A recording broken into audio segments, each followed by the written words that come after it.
Italian Wine Podcast.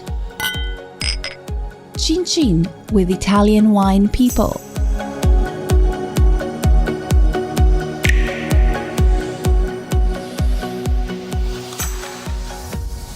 Hello, this is the Italian Wine Podcast with me, Monty Waldin. My guest today is Primo Franco.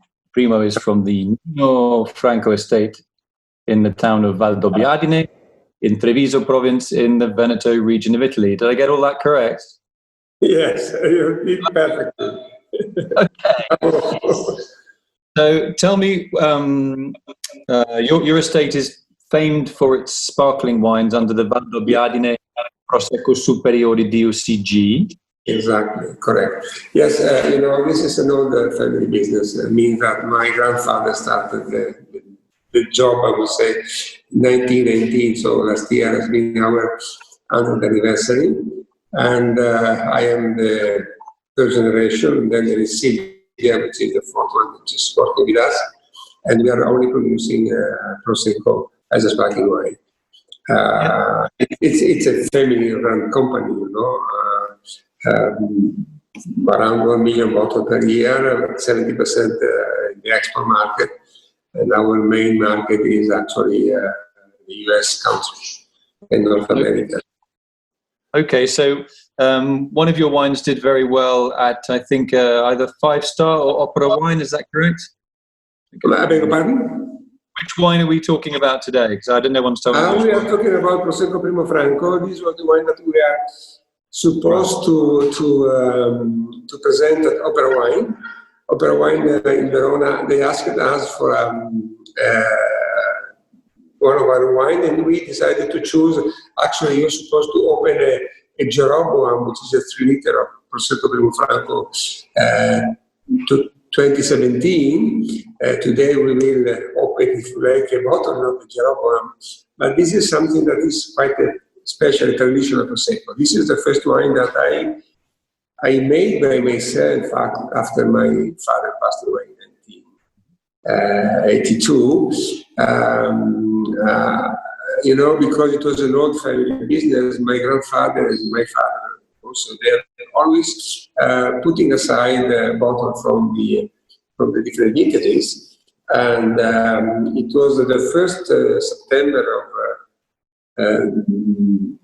1983, and with some friend in the business, we opened a bottle for my grandfather from the vintage in 1955. And it was, more than 20 years old, it was an outstanding Prosecco with the old style of residual sugar. Prosecco in the past used to be the wine for the end, so it used to be the wine for the panettone, the focaccia, Easter time. And we discovered this incredible young, more than 20-year-old Prosecco. And they said, Primo, why don't you start again from this wine, going back? We are only doing Brut as a dosage, which is the most drinkable, the wine that you drink as an aperitivo, and then you can go ahead. And we did something special for the region because we decided to choose a part of a vineyard, a large vineyard, a small part, the meaning of the single vineyard, and then using, at the end of the cycle fermentation, having a Niger residual sugar. So instead of having the residual Brut going next to 28, 30 grams of residual sugar. And then I reprint my grandfather label that was a very simple but very elegant label. And reproducing all this style. And it was, I would say, quite a success because the wine was very good, actually. When you say it's obviously got that little bit of sweetness, if you and me are going to have dinner together, what food would you serve with that wine if I was coming to dinner with you? Well, first of all, let's say that the balance between the sugar, acidity, pH, the body of the wine is, allow me to say, quite good. So I would say we can start with the prosciutto crudo di Parma or San Daniele. They are very sweet. You can use it with a raw fish. You can use it with all these kind of appetizer. But also, I would say that Prosecco is mainly a lifestyle. So when you sit at the table with friends and you start drinking a glass of Prosecco, you smell the wine for the first time, and then you start. You don't stir. The wine. You start drinking pleasantly, and then relax when you're talking with your friends.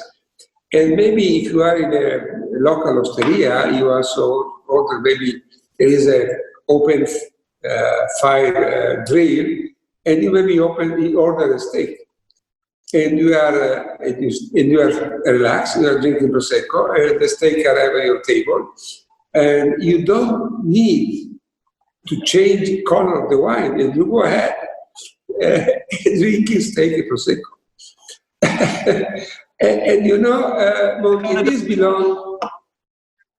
belong from the tradition, because people in the past, they were used to drink and eat what it was locally, Yeah, I mean, it was convenient, I guess, as well, as if that's your local wine, you drink it with your local food, and it matches well together. What about things like cheese? You say that wine had a little bit of sweetness. Of course. We can also have at the end with some cheese. Of course, once again, I wouldn't say any kind of blue cheese or this kind of what we say erborinati cheese, But why not with a beautiful, very aged Parmigiano Reggiano, which is, a monumental cheese, because if you think that it's the only cheese that you can eat at that age, so it's perfect. If you didn't have a wine business, you had to change career. It could be anything you want. And what would you do?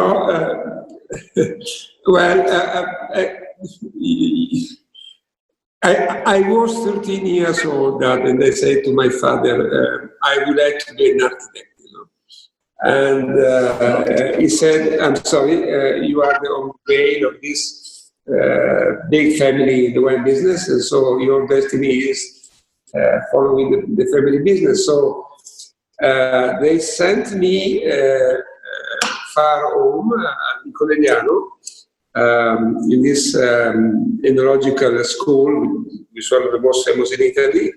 And it was 13-year-old, 1961, and I came back in 1967, graduated in enology, and then,